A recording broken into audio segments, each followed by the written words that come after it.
waxaan rabaa marka hore inaan u mahad celiyo wasaaradda arrimaha gudaha iyo federaalka oo xaqiiqatan kulankan la isugu yimid soo agaasintay fadhigiisana lahayd aad iyo aad ayaan ugu mahad celinayaa. waxaan kaloo rabaa inaan u mahad celiyo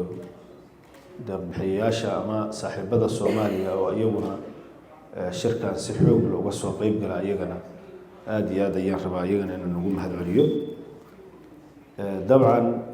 barnaamijka oo dawlad kaab horta dawlad kaab waa barnaamij waa magac ay fahmi karaan dadka Soomaaliyeed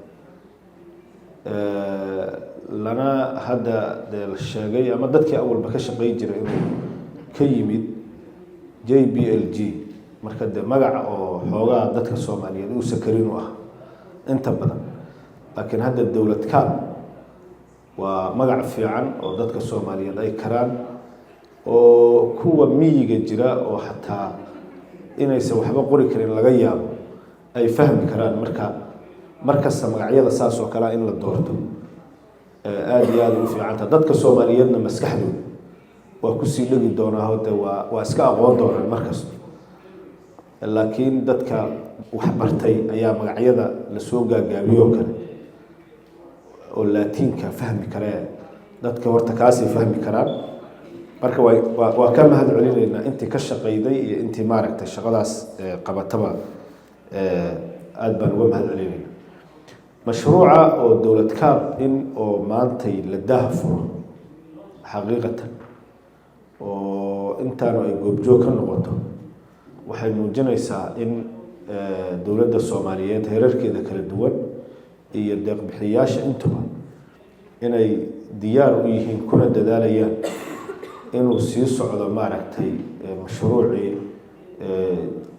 weynaa oo muddada dheer socday oo dalkooda dhan ka shaqeynaya inuu meeshii ku baabi'in annaga laftirkeenuna in badan aan codsanno inuusan baabi'in uu sii socdo. marka waa wax aad iyo aad loogu farxo inuu sii socdo mashruucaasu oo dawlad dhiskii iyo shaqooyinkii uu qaban jiray uu sii qabto. dad badan oo Soomaaliyeed ka faa'iideystay saddexdii waji koowaad oo mashruucaas uu lahaa laakiin meelaha qaarkood ayuusan si xoog leh u soo gaarin ama ha noqoto arrimaha siyaasadda oo fadhin ama ha noqoto arrimaha amniga oo fadhin. laakiin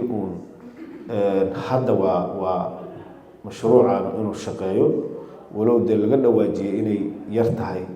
lacagtiisu ay yar tahay markii la fiiriyo 4 bilood oo kasta inta loo qorsheeyay. laakiin dhib ma laho inay hawshu qabsoonto ayaa muhiim waxay ka fiican tahay waxay ka xun tahay in ama mashruucan uu joogsado ama dee maaragtay waxba ay soco waayaan. marka waa ka mahad celinaynaa markasto waana bogaadinaynaa inuu weliba gaaro meelaha maaragtay u baahan maanta cadawga shabaabka khawaarijta laga tagay degmooyinka iyo deegaanada fog oo dawlad goboleedyada ku yaala inta badan in mashruucan uu aad u gaaro uu ka shaqeeyo oo dadkii loo sameeyo maaragtay sidii ay u noolaa lahaayeen oo noloshii ay u soo noqon lahayd oo loogu sameey lahaa maaragtay dadkii aqoontii iskuuladii caafimaadkii ceelashii iyo maaragtay biyihii tababaradii meelihii dhalinyarada ku ciyaarayda wax uun maaragtay in laga nooleeyo aad iyo aad ay maaragtay muhiim u tahay. marka annaga sideedaba waa soo dhaweynaynaa. mar kalena waxaan rabaa inaan u mahad celiyo deeq-bixiyaasha iyo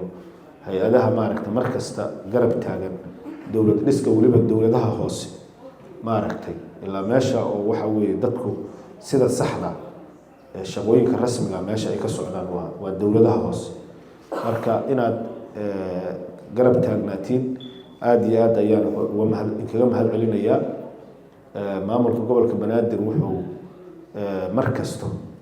diyaar u yahay hadda laftirkeedana hawlo badan oo ay ka socdaan magaaladan oo dib u dhis